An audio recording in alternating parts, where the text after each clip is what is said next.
Hello students, आप सबको हमारे यूट्यूब चैनल पे फिर से स्वागत है।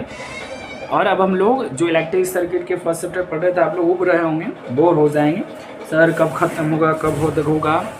तो देख यार, बात ऐसा है ना कि अगर मैं जंपिंग मार दूँ ना, जंपिंग मतलब समझ रहे हैं, फुदक फुदक के चलना, तो ऐसा हमसे होगा नहीं। हम पूरी बातों को सिस्टमेटिकली पढ़ाऊँगा ताकि आपको एग्ज़ाम में किसी भी तरह की प्रॉब्लम का सामना ना करना पड़े। ऐसा ना हो कि मैं आपको पढ़ाऊँ और क्वेश्चन ही ना आए, वहाँ पर आपको दिए हुए प्रश्न ही ना बने। मैं एक बात आपको कह देना चाहता हूँ, जो मैंने चैप्टर आपको पढ़ा दिया उस चैप्टर से क्वेश्चन नहीं छूटेगा, राइट। तो चले हम लोग समय को विलम्ब ना करते हुए हम लोग कुछ न्यूमेरिकल को करेंगे। अरे न्यूमेरिकल हम लोग देखो कितने हैं, 1 2 इधर है, 3 4 5, राइट। 5 न्यूमेरिकल अगर हम कर लेते हैं तो कुछ हमारे माइंड में कुछ बातें जो हैं क्लियर हो जाएगी, कुछ कॉन्सेप्ट क्लियर हो जाएगी। और एक न्यूमेरिकल शायद और लेंगे हम, उसके बाद हम लोग सेकंड चैप्टर की ओर बढ़ जाएंगे। सेकंड चैप्टर का नाम है magnetic effect and electric current, विद्युत धारा का चुंबकीय प्रभाव, जिसमें हम लोग लॉरेंस फोर्स को पढ़ने वाले हैं। लॉरेंस फोर्स क्या होता है, बहुत इंपॉर्टेंट फोर्स है वो, लॉरेंस फोर्स। उसके बाद हम लोग जो पढ़ेंगे बियोट-सावर्त लॉ एंड इट्स एप्लीकेशंस। तो ना जाने कितने बहुत सारी इंपॉर्टेंट बातें हम लोग पढ़ेंगे, पहले हम लोग इसको देख लेते हैं, राइट। तो आइए हम लोग कुछ समझते हैं। चलो हम लोग वायर को लाने गए थे। देखो जैसे ये आपके पास एक वायर है, देख सकते हैं, थोड़ा सा लंबा वायर है, थोड़ा सा वायर है, आपको मैंने दिखाया। तो कह रहा है कि जो वायर आपको दिखाई दे रहा है, ये वायर का कुछ ना कुछ तो रेसिस्टेंस होगा बेटा, क्योंकि इसका लेंथ है। मैं इसको थोड़ा सा और स्मॉलेस्ट कर देता हूँ, मैं इसको और स्मॉलेस्ट कर देता हूँ, मैं थोड़ा सा कष्ट करता हूँ।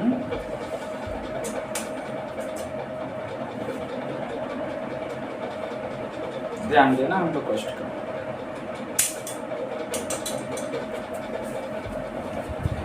अब जो है क्लियर हो जाएगी। देखो ये वायर है, अब आपको दिखाई दे रहा होगा, ये वायर है।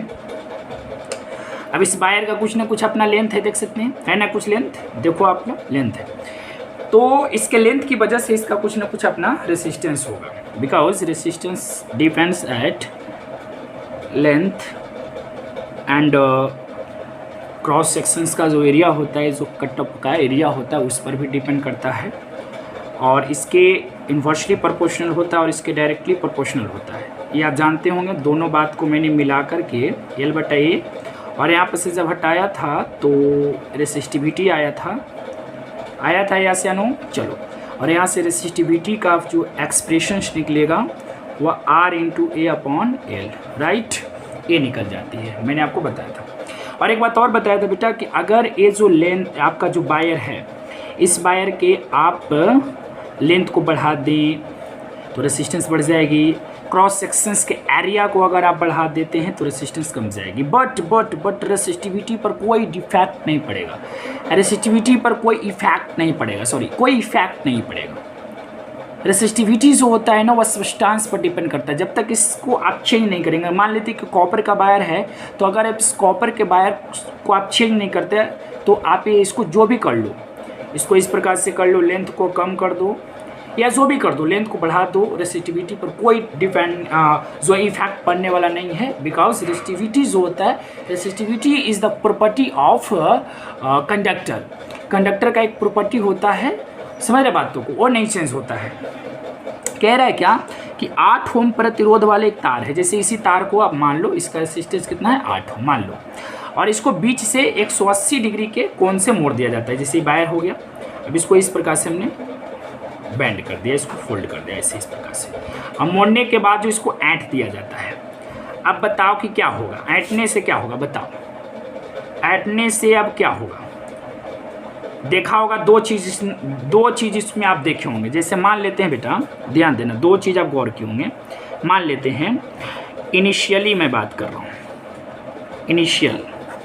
Initial length of wire, length of wire का कुछ ना कुछ तो लंबाई होगा शुरू में, तो मान लेते हैं L। तो वायर का कुछ ना कुछ रेसिस्टेंस भी होगा, जब लेंथ एल होगा तो कुछ ना कुछ रेसिस्टेंस होगा, मान लेते हैं वो रेसिस्टेंस आर है। और ऐसे भी आपने बोला कि आर का मान तो 8 ओम दिया हुआ है, शुरू की मैं बात कर रहा हूँ जब उसको मोड़ा नहीं गया, ऐठा नहीं गया, तो ये चीज़ था। अच्छा, उसके बाद इसका रेसिस्टिविटी निकाल लिया जाए, मान लेते इसका क्रॉस सेक्शन भी मान लो, let area of cross section भी तो कुछ होगा, एरिया ऑफ क्रॉस सेक्शन अनुप्रस्थ काट का क्षेत्रफल भी तो कुछ होगा, मान लेते हैं ए। अब तो रेसिस्टिविटी का फॉर्मूला लगाओ, रेसिस्टिविटी बराबर होता है R into A upon L, R तो है बेटा इंटू ए बेटा एल, ज्यों का त्यों है ना। रेसिस्टेंस को आप ऐसे लिख सकते हो, 8 मान दिया हुआ है, क्रॉस सेक्शंस तो दिया नहीं है, मान लो लेंथ आप एल मान लिए, तो रेसिस्टिविटी कितना निकल गया 8 ए अपॉन एल। इनिशियली पहले की बात कर रहा हूँ, जब कुछ नहीं किया गया यार, इसमें कुछ नहीं किया गया। देखो इसके लेंथ को हम एल मान लिए, रेसिस्टेंस आर मान लिए, आर का वैल्यू गिवन था, क्रॉस सेक्शंस का कुछ एरिया है, कटल का जो एरिया है कुछ ना कुछ होगा, तो मान लेते हैं वो ये है, बस सिंपल सी बात है। अब देखो ऐंठने के बाद, देन आफ्टर, ऐंठने के बाद क्या होगा ध्यान दें। जैसे आप इसको 180 डिग्री से अगर आप मोड़ देते हो, इस प्रकार से बेंड कर देते हो और साथ में इसको ऐंठ देते हो, तो क्या देखने को मिल रहा है, जरा सा देखो। लेंथ पहले से आधा हो गया, लेंथ पहले से बीचों बीच की बात किया था, लेंथ पहले से आधा हो गया, तो अब जो लेंथ हो जाएगा वायर का, लेंथ ऑफ वायर सेटिस्फाई है, तो वायर का लेंथ L/2 हो जाएगा। और रेसिस्टेंस पर भी प्रभाव पड़ेगा ना बउआ, नया रेसिस्टेंस तो पूछ रहा है कि अब मोड़ने के बाद जो है लेंथ इसका कम गया, तो रेसिस्टेंस भी तो कम जाएगी ना, लेंथ कमने से रेसिस्टेंस तो कमेगी ना। ये मत सोचना कि आधा से डायरेक्ट आधा हो जाएगा, 8 से सीधे 4 हो जाएगा, ऐसा बिल्कुल नहीं है। देखो क्या होगा, रेसिस्टेंस जो है इसका कमेगा, तो नया रेसिस्टेंस ही तो आपसे पूछ रहा है, नया रेसिस्टेंस मान लेते हैं R' है, क्या है R'। अब थोड़ा सा क्रॉस सेक्शन पर क्या जाता है, एरिया ऑफ क्रॉस सेक्शन पर आपका क्या विचार है। ये जानते हैं ये डबल मोटा हो जाएगा, ये था ये 2a हो जाएगा, तो एरिया ऑफ क्रॉस सेक्शन जो हो जाएगी, एरिया ऑफ क्रॉस सेक्शन, बेटा मेरा राइटिंग उटिंग नहीं बनता है, बात है जो clear, area of cross section मेरा हो जाएगा 2। अब फिर से लगा दे रेसिस्टिविटी का formula, you know formula of resistivity into R into A upon A, this is formula of resistivity, right। Resistance कितना है, रेसिस्टेंस कितना है सर, यही तो पूछ रहा है, नया रेसिस्टेंस तो पूछ रहा है, तो नया रेसिस्टेंस कितना है R'। ए कितना सर, अब ए रहा कहाँ सर, क्रॉस सेक्शन तो मेरा ए से 2 हो गया, बाद की बात कर रहा हूँ, ऐंठने की बात हो रहा है बाद। लेंथ कितना सर, अब सर लेंथ भी तो हो गया ना, L/2 हो गया लेंथ, ओहो माय गॉड, P बराबर, चल बेटा 2 को ऊपर ले जा, तो R' इंटू 2 ऊपर गया, तो 4a upon L, it is right. इसको मैं मान लेता हूँ सेकंड, क्या मान ले सेकंड। अब दोनों के देख ले रे बाबा, दोनों के देख ले, दोनों के देख लिए आप, तो LHS तो इक्वल होने वाला है ना, तो from equation first and second, 8a upon L equal to R' 4a upon L full, क्या गया बेटा, ए से गया सर, दुना की 8 हो गया, तो हमें लगता है कि R' के मान आ गया 2 ओम। R' का वैल्यू बताना, R' का वैल्यू बताना, R' का वैल्यू बताना कितना हो गया, तो आपका जो R' निकल के आया है वह 2 ओम आया, R' का वैल्यू कितना आया 2 ओम। चलो कैसा लगा, अब समझ में आया, बातें समझ में आई या नहीं आई, जड़ी बोलना, कितना ओम आ गया 2 ओम। उम्मीद करते हैं आप सारा कॉन्सेप्ट समझ गए होंगे। देख भाई, कोई भी वायर हो उसका कुछ ना कुछ इनिशियली लेंथ होगा, रेसिस्टेंस होगा, एरिया ऑफ क्रॉस सेक्शन होगी, जब इसको बीचों बीच से मोड़ देगा, ऐड देगा, तो लेंथ तो यार आधा हो गया, L/2 हो गया, रेसिस्टेंस चेंज हो जाएगी। अब कितना हो जाएगी, ये मत सोचना यार कि लेंथ आधा हो गया तो रेसिस्टेंस आधा हो जाएगी, ऐसा क्यों होगा। आप लोग सोचे क्यों नहीं होगा सर, क्योंकि यार रेसिस्टेंस सिर्फ लेंथ पर डिपेंड नहीं ना करता है, वो तो डिपेंड करता है एरिया ऑफ क्रॉस सेक्शन पर भी ना। आप सोच रहे हैं कि सर लेंथ आधा हो गया तो हम रेसिस्टेंस आधा कर देंगे, हम कह रहे हैं कि बेटा रेसिस्टेंस तो आधा कर दिया, और लेकिन क्रॉस सेक्शन पहले से तो दुगना हो गया, तो समीकरण को बैलेंस करना मुश्किल हो जाएगी ना। सिर्फ आप एक कॉन्सेप्ट के बेसिस पे आप ये कह रहे हैं कि लेंथ को आधा कर देने से सर लेंथ जब आधा हो जाएगी तो रेसिस्टेंस आधा हो जाएगी, लेकिन साथ में साथ एक और कॉन्सेप्ट वहाँ पर देखने को मिल रहा है कि यहाँ पर जो क्रॉस सेक्शंस है, क्रॉस सेक्शंस का जो एरिया वो तो डबल हो रहा है ना, यार काम तो बनता है। तो चलो ये कॉन्सेप्ट है, रियल में ये कॉन्सेप्ट है। दोनों के आप रेसिस्टिविटी निकाल लेना, पहले की रेसिस्टिविटी बाद की रेसिस्टिविटी, दोनों को पहले इक्वल कर लेना। इक्वल करने के बाद आपको नया वाला मिल जाएगा। बोलो क्लियर है? चलो अब हम लोग आगे बढ़ते हैं, आगे बढ़ते हैं, आगे बढ़ते हैं। चलो बताओ। तो आगे बढ़ने से पहले मैं बता दूं, 1 यूनिट बराबर कितना जूल होता है? चले बताना, 1 यूनिट बराबर कितना जूल होता है? 1 यूनिट बराबर या 1 किलोवाट घंटा बराबर कितना जूल होता है? जरा बताना, कमेंट बॉक्स में इसका आंसर देना। फिर मैं आपसे पूछ रहा हूँ कि रेड कलर का जो कलर कोड है वो कितना होता है? रेड कलर का कोड बताना, रेड कलर का कोड बताना। चलो बता दोगे क्या? बता दोगे? और एक और हॉर्लिशबर्ग मैं आपको दे रहा हूँ, एक और दे रहा हूँ कि गोल्ड जो होता है, गोल्ड जो होता है उसका टॉलरेंस बताना, गोल्ड का टॉलरेंस बताना। तो 3 आपको हॉर्लिशबर्ग मिला। कितने? 3। कितने? 3। चलो अब हम लोग आगे बढ़ते हैं। यार क्वेश्चन क्या कह रहा है? 7 ओम वाले मतलब 7 ओम, 7 ओम के एक एक्सटर्नल प्रतिरोधक को बैटरी के सिरों से जोड़ा जाता है। यार क्वेश्चन तो पूरा पढ़ना पड़ेगा क्योंकि I don't know this answer. देखो 7 ओम के एक बाह्य प्रतिरोधक को एक बैटरी के सिरों से जोड़ा जाता है। इतना तो है कि एक प्रतिरोधक है, रेसिस्टर है, उसको जोड़ दिया गया बैटरी के सिरों से, पॉजिटिव नेगेटिव से जुड़ा होगा।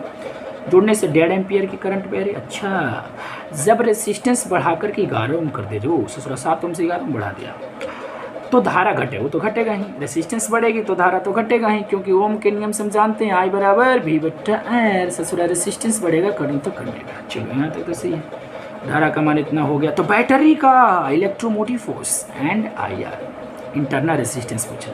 यार बैटरी का इलेक्ट्रोमोटिव फोर्स थोड़े ना होता, सेल का होता है। घुमा फिरा के क्यों बोल रहे हैं? चलो कहने का मतलब है ना, देखो यहाँ पर सोल्यूशन में कर रहा हूँ। एक प्रतिरोधक हो गया बेटा, चलो if this is symbol of resistor right. यहाँ पर एक सेल हो गया, इससे हम जोड़ दिए इसको, ठीक है, जोड़ दिया। इसका शुरू में कितना ओम था? 7 ओम। करंट कितना जाने लगा? बोलो, करंट I का मान जाने लगा 1.5 एम्पियर, ठीक है, 1.5 एम्पियर जाने लगा, ठीक है। मैं पहले की बात कर रहा हूँ, इनिशियली मैं बात कर रहा हूँ, दिस इज माई बे। चलो 7 ए हो गया। अब इसका विद्युत वाहक बल मैंने मान लिया E, रेसिस्टेंस मान लिया, आंतरिक प्रतिरोध मैंने मान लिया R। सेल का भी अपना इंटरनल रेसिस्टेंस होता है बेटा, और सेल का कुछ ना कुछ तो इलेक्ट्रोमोटिव फोर्स होगा ना, मान लेते हैं E। कुछ ना कुछ वोल्टेज वाला सेल होगा ना, तो मैंने E मान लिया राइट। कितना करंट इससे गया? 1.5 एम्पियर। कब 1.5 एम्पियर जाएगा? जब प्रतिरोधक का प्रतिरोध कितना होगा? 7। यहाँ से आप क्या निकाल सकते हैं? क्या निकाल सकते? कुछ नहीं सर, देखो लगाते हैं, लगाते हैं I नो, I बराबर ओम के नाम से चलो ना, I बराबर V बटा R। भी नहीं चलेंगे यहाँ पर, total electromotive force upon total resistance. तो टोटल रेसिस्टेंस लेकर के चलो। सर टोटल रेसिस्टेंस का मतलब नहीं समझ, ये वाला मैं फॉर्मूला लगा रहा हूँ बेटा।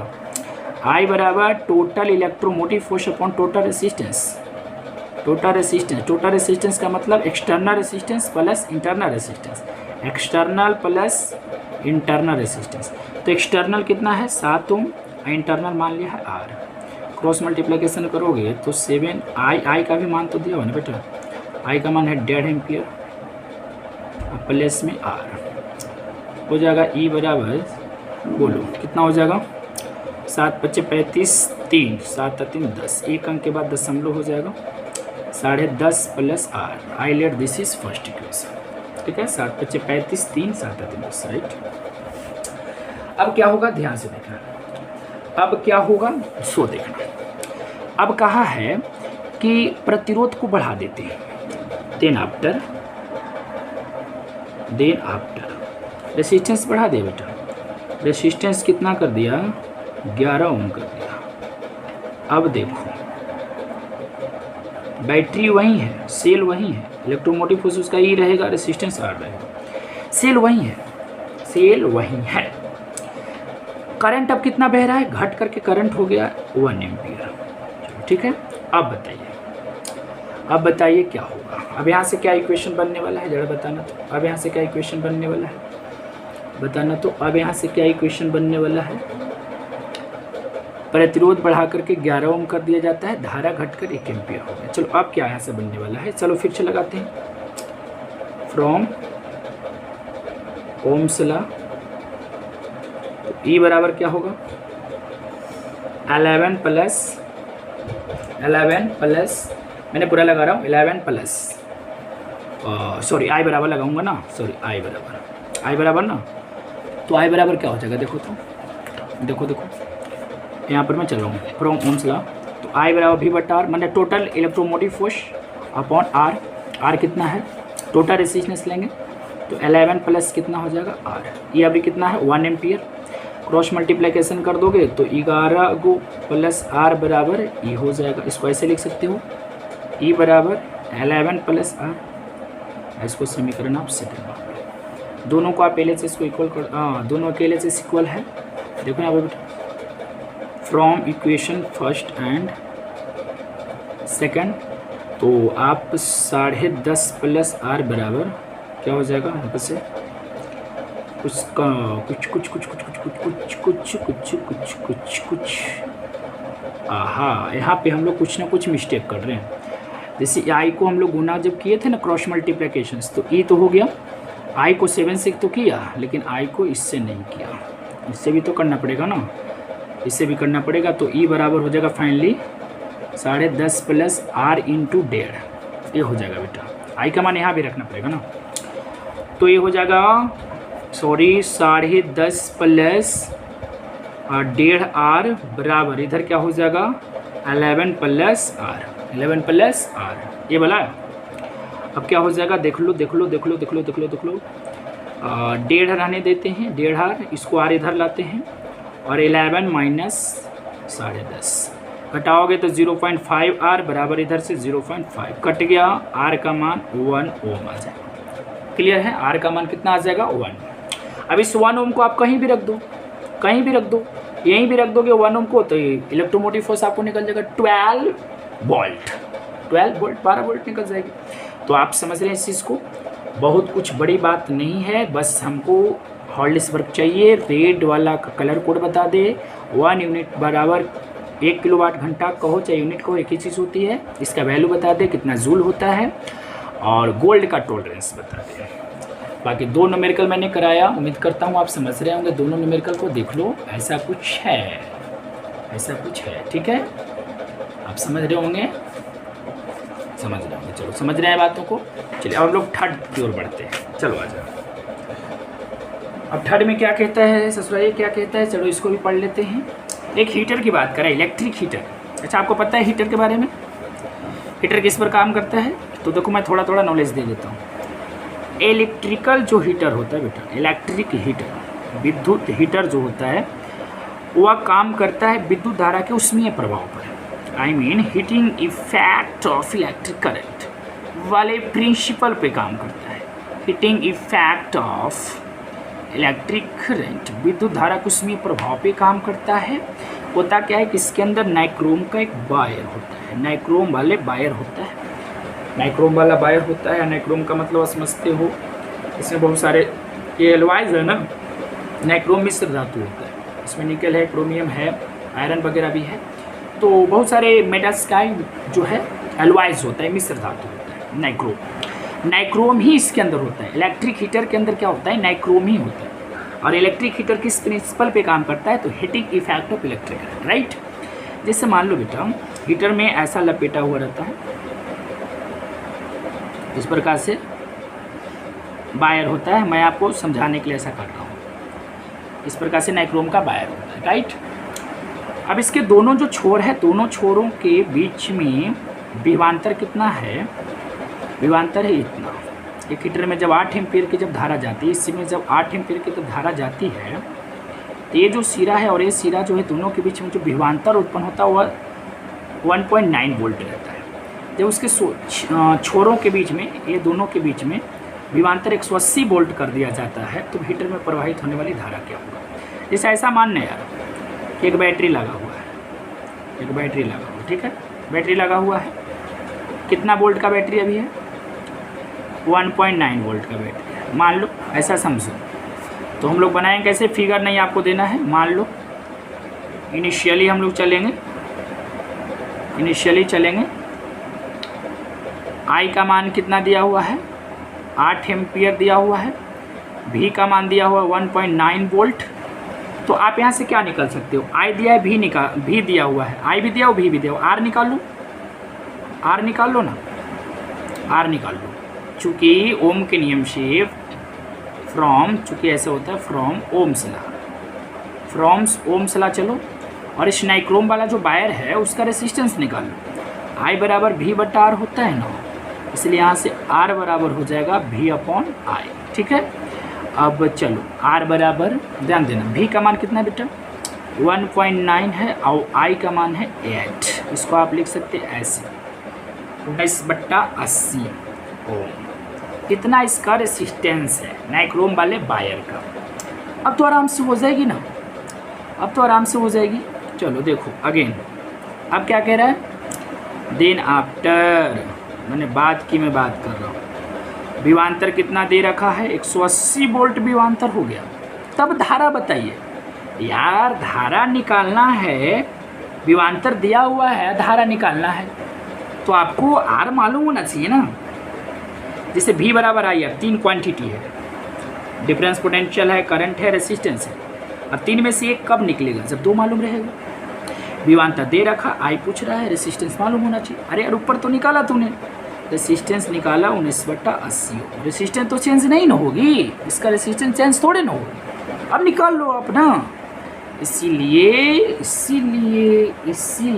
बउआ आई बराबर भी बटा आर। बाबू भी का मान 180, आर बोलना 19/80।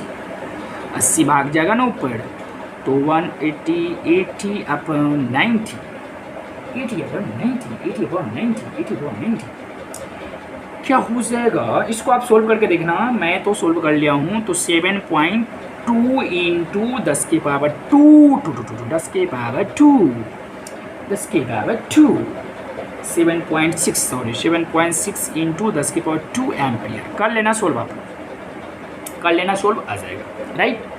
चलो ऐसा क्वेश्चन आपको समझ में आया, बोलो हाँ ना यार। बताओ इलेक्ट्रिक हीटर किस प्रिंसिपल पे काम करेगा, heating effect of electric current. उसमें किसका वायर होता है, नाइक्रोम का वायर होता है, नाइक्रोम का वायर होता है। बाकी ये सब क्लियर है, बाकी सब क्लियर है। चलो क्लियर ही करना होगा ना। अच्छा आ जा, एक और हॉलिसबर्ग मैं दूंगा ही दूंगा। बताओ क्या ऐसा आप जानते हो, मैंने एक रेसिस्टेंस लिया था या रेसिस्टर, इसको रेसिस्टर ही पढ़ते हैं। प्योर प्रोनाउंसिएशन या शुद्ध जो प्रोनाउंसिएशन होगा वो रेसिस्टर ही होगा। रेसिस्टर का अपना एक रेसिस्टेंस होता है, मान लेते हैं आई, राइट। इसे मैं आई करंट को भेज रहा हूँ कितने टाइम तक, तो टी टाइम तक। अब बताओ इस वायर के अंदर जो इलेक्ट्रिकल एनर्जी जो स्टोर होगा वो कितना होगा। एच बराबर इलेक्ट्रिकल एनर्जी एच कहो चाहे यू कहो, कितना होगा स्टोर। मैंने आपको बताया था कि अगर कोई कंडक्टर हो बेटा, उसका रेसिस्टेंस आर हो, उससे आई करंट को अगर टी टाइम तक अगर आप भेज रहे हो, प्रवाहित कर रहे हो, तो उस पूरे कंडक्टर में जो इलेक्ट्रिकल एनर्जी है ना, वह हीटिंग एनर्जी में कन्वर्ट हो जाता है।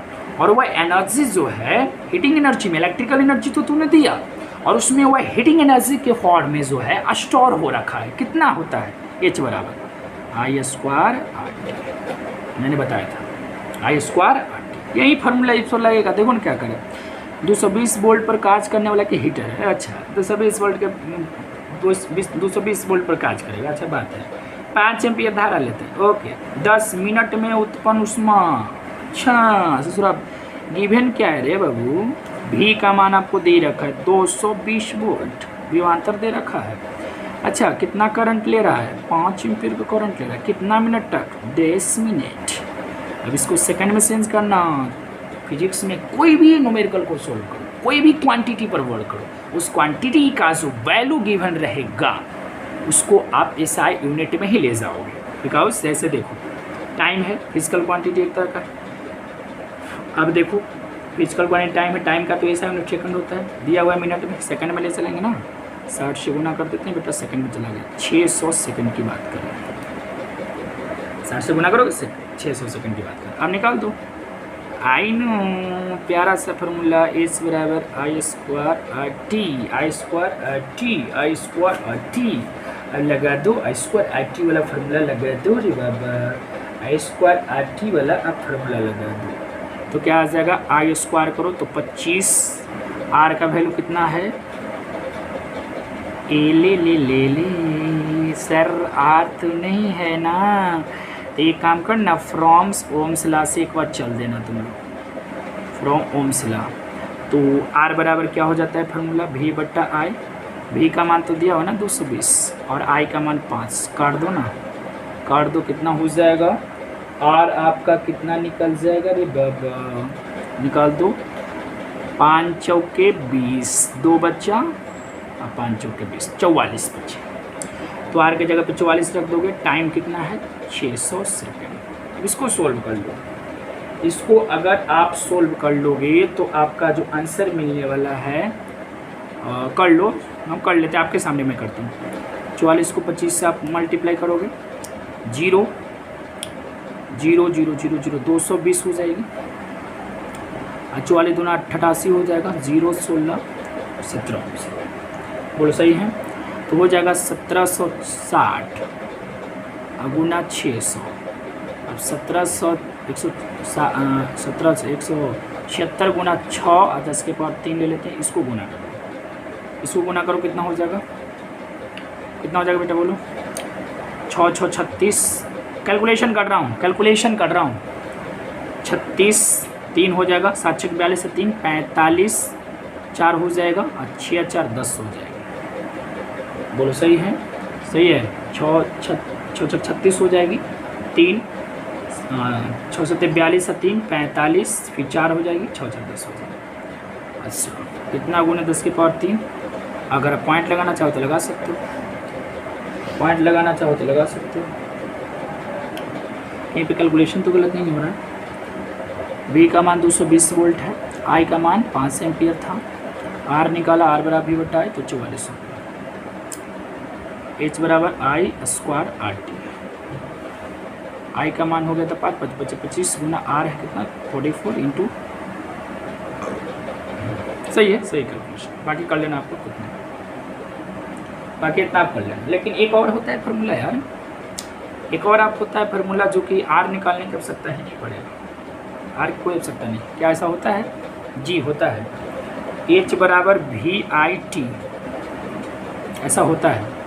ऐसा कैसे होता है सर, होता है, आई स्क्वायर आर टी जानते हो ना, तो आई रहने देते हैं, एगो आई और एगो आर टी रहने देते हैं, एगो आई आर से क्या बन जाएगा, भी बन जाएगा, तो वी आई टी हो जाएगी ना। ये फार्मूला एकदम बिल्कुल तुरंत करेक्ट आंसर दे देगा, क्योंकि भी कितना बेटा 220 हो जाएगा, भी आई कितना हो जाएगी आपका, सोचो अमेजिंग करना, 5 और समय हो जाएगा आपका 600 हो जाएगी ना, बाई 25 110 हो जाएगी, और बाई 25 110 और ये हो जाएगा 600, 6 पर 3 0 हो जाएगा, अब हो जाएगा 11 66, आई 4 0 हो जाएगा। अगर आप यहाँ पर पॉइंट लगाना चाहते हैं तो 10 के पावर 5 हो जाएगा, देखना 6.6 गुना 10 के पावर 5 इसका करेक्ट आंसर है, 6.6 गुना 10 के पावर 5 जूल इसका करेक्ट आंसर है, करके देखना। शायद हमको ये मेथड ठीक नहीं लगा, लेकिन हाँ ये भी करेक्ट है, but but but but but but but इसी करना। चलो देखेंगे क्या कह रहा है अगला क्वेश्चन पर हम लोग वर्क करते हैं, ध्यान देना, अगला क्वेश्चन पे वर्क करते हैं। ऐसा क्वेश्चन आपको मिलने वाला है, याद रखना, क्वेश्चन मिलेगा, ऑब्जेक्टिव हो चाहे सब्जेक्टिव, आप काम करोगे। ए भी आपको ऑब्जेक्टिव में देता है क्वेश्चन, ए भी आपको क्वेश्चन देता है ऑब्जेक्टिव में, समझ रहे ये वाला क्वेश्चन कि यदि किसी प्रतिरोधक का प्रतिरोध R हो, उसे I धारा को T टाइम तक प्रवाहित किया जाए तो उत्पन्न ऊष्मा का परिमाण क्या होगा, I स्क्वायर आर टी ना होगा तो VIT हो सकता है। बात कुछ समझ में आ रही है जी। 6 वोल्ट का और 2 वाट का एक बल्ब है, 110 वोल्ट वाले स्रोत से जलाने के लिए श्रेणी क्रम में कितने प्रतिरोध का व्यवहार करना पड़ेगा। अरे सर ये तो बड़ा डिफिकल्ट चीज़ हो जाएगा। जैसे ही बल्ब हो गया, जैसे ही बल्ब हो गया आपका, ले लो बल्ब, ले लो बल्ब, ले लो बल्ब, ले लो, कितना वोल्ट का है, 6 वोल्ट का बैटरी, पावर इसका कितना है 2 वाट, और इसको आप जोड़े हो कितना वोल्ट के बैटरी से, तो 110 वोल्ट के बैटरी से, 110 वोल्ट के बैटरी से तुरंत ससुरा उड़ जाएगा बल्ब। 110 वोल्ट की बैटरी है, 6 वोल्ट इसका, 6 वोल्ट तक ये काम कर सकता है, लेकिन 110 वोल्ट पर हम लोग लगा दिए हैं। अब इसी चीज़ को मैनेजमेंट करने के लिए बल्ब को हमको किसी तरह से जलाना है बेटा, तो इसके श्रेणी क्रम में हम कितने ओम वाले प्रतिरोधक को लगा दें। क्या होगा ना कि जैसे श्रेणी क्रम में आप ऐसा एक प्रतिरोधक को लगा दें जिसका प्रतिरोध मैंने मान लिया R डैश, मान लिया, तो होगा क्या कि ज़्यादा से ज़्यादा वोल्टेज को ये कवर करेगा और इसको 6 वोल्ट ही मिलेगा, और 6 वोल्ट, अब बाकी जो बचेगा 104 वोल्ट वह इसको मिल जाएगा। तो ये अपना मैनेज कर लेगा, बाकी ये भी जल जाएगा और बाकी ये ले लेगा। अगर ये नहीं होता तो ये तो फ्यूज़ कर जाता ना, ये तो ख़त्म हो जाती। तो बताना, यही तो आपसे पूछ रहा है कि 6 वोल्ट की बैटरी है, आज 6 वोल्ट का बल्ब है, पावर 2 वाट है। अब इस बल्ब को हम 110 वोल्ट के स्रोत से जलाना चाहते हैं, तो उसके श्रेणी क्रम में हम कितनी ओम वाले प्रतिरोधक को लगा दें। सवाल को समझ रहे हैं जी? तो अब देख क्या होगा, सुनना ध्यान से। श्रेणी क्रम की बात की है। सबसे पहले हम चलते हैं, इस पर चलते हैं बल्ब के लिए, फॉर बल्ब के लिए चलते हैं। तो देखो बल्ब के लिए चलते हैं बेटा। अब बल्ब के लिए चलते हैं, इसका भी का मान 6 वोल्ट है, पावर इसका कितना है, पी कितना है, 2 वाट है। हम आई निकाल लेते हैं कि कितना करंट को लेगा, कितना करंट को लेगा। तो चूंकि यूनो बल्ब के लिए मैं चल रहा हूँ बेटा, यूनो पी बराबर क्या होता है, भी है, तो आई चाहिए, तो पी बटा भी बराबर आई हो जाएगा। इसीलिए आई का मान हो जाएगा पी बट्टा भी होता है। पी का मान कितना बेटा, 2, भी का मान है 6, काट दोगे 1/3 एम्पियर ही करंट लेगा ही। और अब हम ये सीखेंगे कि ये आखिर करंट दे रहा है कितना। ये बैटरी 110 वोल्ट वाला बैटरी जो है सर्किट में कितना करंट को प्रोवाइड करवा रहा है, 1/3 का एम्पियर तो इसको मिलेगा, बाकी करा रहा है कितना। मान लीजिए कराएगा 6 एम्पियर 7 एम्पियर जो भी कराए, तो 7 एम्पियर करा रहा है, तो 7 माइनस इतना कर दो, जो आएगा इसको मिलना चाहिए ना, इसको तो इतना ही चाहिए ना, इतना से ज़्यादा अगर इसको मिला तो ये ख़त्म हो जाएगा। बात को समझ में आ रही है? 1/3 एम्पियर ही इसको मिल पाएगी करंट, इससे ज़्यादा करंट नहीं सह सकता है, ये आपको समझना चाहिए। अब देखो हम लगा देते हैं पूरे सर्किट के लिए कुछ फार्मूला लगा देते हैं। पूरे सर्किट के लिए मैं चल जाता हूँ, चलो आई का मान 1/3 निकाल दिया। अच्छा, ये काम और कर सकते हैं, इस बल्ब का भी कुछ अपना रेसिस्टेंस होगा, ऐसा नहीं, इस बल्ब का भी कुछ अपना रेसिस्टेंस होगा, प्रतिरोध, तो बल्ब का भी प्रतिरोध निकाल दो, बल्ब का रेसिस्टेंस निकाल लेते हैं। आर बराबर क्या होता है, भी बट्टा आई। भी का मान कितना है 6, आई का मान 1/3, ऊपर जाएगा 18 ओम, इसका निकल जाएगा रेसिस्टेंस, बल्ब का रेसिस्टेंस 18।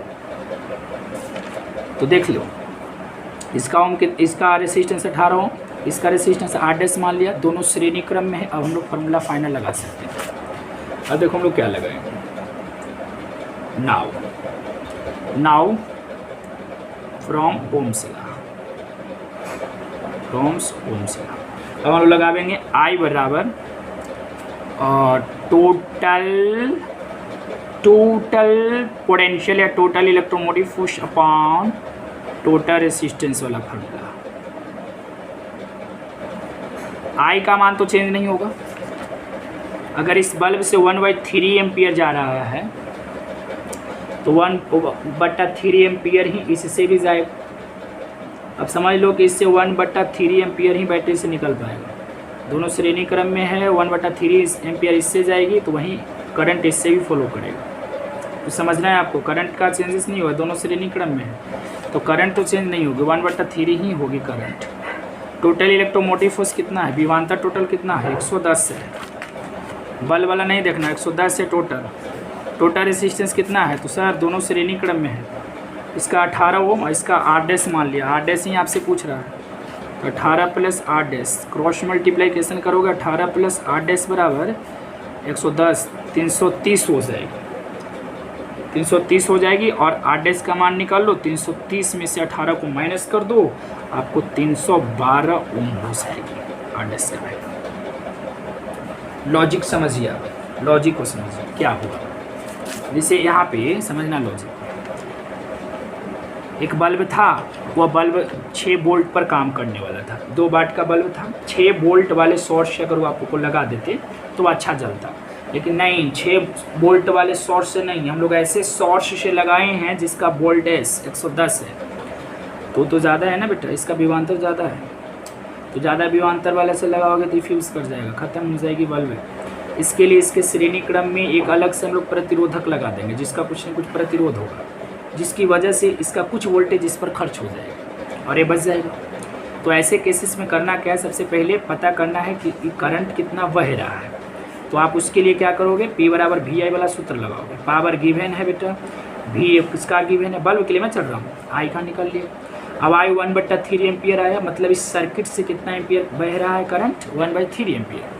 अब क्या करना है आपको, अब आपको ये वाला फार्मूला लगा देना है। I जब निकाल लोगे ना, उसके बाद बल्ब का रेसिस्टेंस निकालना ज़रूरी है, तो बल्ब का रेसिस्टेंस निकाल लिया, V/I से काम कर लोगे, फिर ये वाला फार्मूला लगाओगे। टोटल इलेक्ट्रोमोटिव फोर्स आपका 110 था बल्ब का।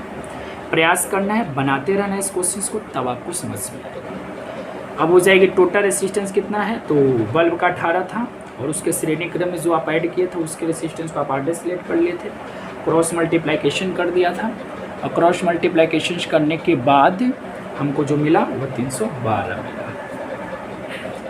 बोलो हाँ या ना। तो इतना ओम के प्रतिरोधक को अगर आप लगाते हैं तो बल्ब पर कोई इफेक्ट भी नहीं पड़ने वाला है और बल्ब आराम से जलते रहे। बोलो हाँ या ना।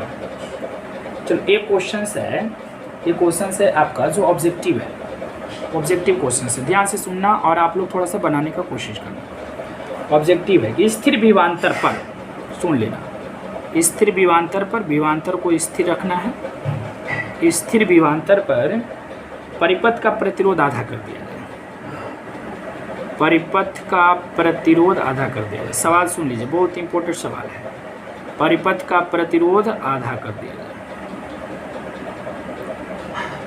आधा कर दिया जाए तब उत्पन्न ऊष्मा होगा, हीट निकालेगा। उत्पन्न ऊष्मा कितना होगा, विभवांतर स्थिर है। जैसे देखो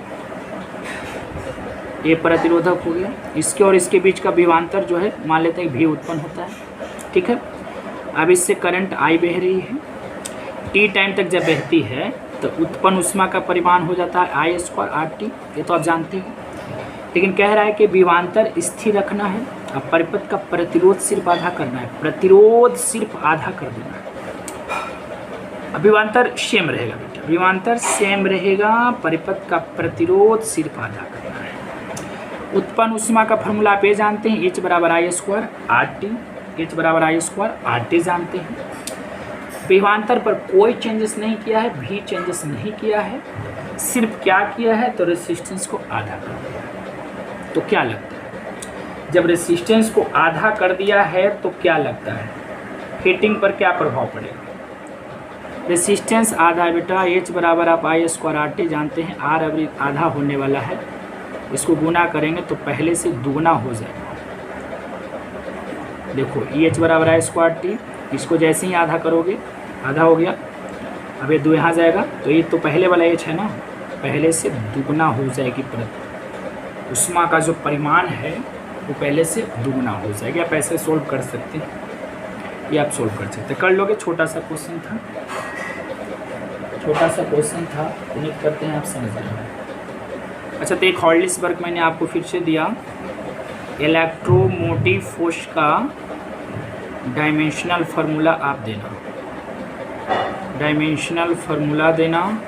और एक हॉर्लिसबर्ग रहा किरचॉफ का जो फर्स्ट लॉ है, किरचॉफ का जो लॉ है, एक फर्स्ट लॉ और एक कौन सा लॉ है, सेकंड लॉ। इसका डिफिनेशंस आपको, इसका डिफिनेशंस आपको याद रखना है और साथ में दोनों का प्रूफ भी, प्रूफ मतलब व्हीटस्टोन ब्रिज की मैं बात कर रहा हूँ, बैलेंस वाला और अनबैलेंस वाला। इसका तो सिर्फ डिफिनेशन ही आप याद रखेंगे दोनों का।